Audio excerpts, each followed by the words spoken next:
ఈ సిరీస్లో ఫిల్మ్రో ఒక ఇంటర్ఫేస్ కోసం డీటెయిల్స్గా తెలుసుకుందాం. ముందుగా ఫిల్మ్రో సాఫ్ట్వేర్ని ఓపెన్ చేసుకుందాం. మనకి కావాల్సిన స్క్రీన్ సైజ్ని ఇక్కడ సెలెక్ట్ చేసుకుందాం. నెక్స్ట్ ఫిల్మ్రో ఒక ఇంటర్ఫేస్ ఓపెన్ అవుతుంది.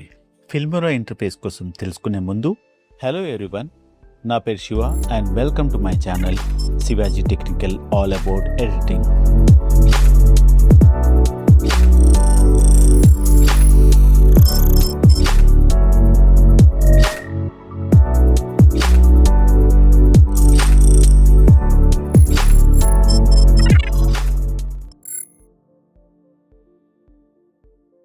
Welcome back everyone. ఈ ఇంటర్ఫేస్ 3 భాగాలుగా డివైడ్ అయి ఉంటుంది. ఒకటి మీడియా లైబ్రరీ, రెండోది టైమ్ లైన్, మూడోది ప్రివ్యూ విండో.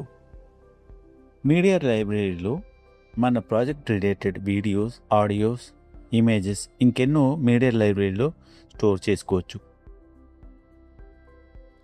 రెండోది టైమ్ లైన్.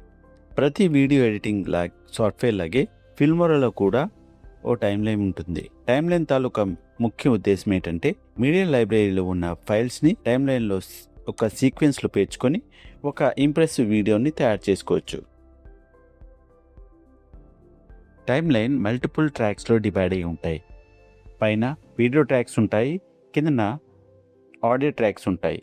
కావాలంటే ఈ ట్రాక్స్ని ఇంక్రీజ్ చేసుకోవచ్చు, లేదంటే ఈ ట్రాక్స్ని డిలీట్ చేసుకోవచ్చు. టైమ్ లైన్లో ఆడియో వీడియో ట్రాక్స్తో పాటు ఒక ఇండికేటర్ కూడా ఉంటుంది.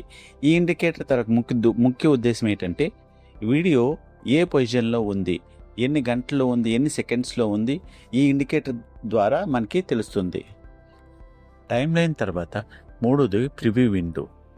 ప్రివ్యూ విండోలో వీడియో ఎడిట్ చేసేటప్పుడు చెక్ చేసుకోవచ్చు.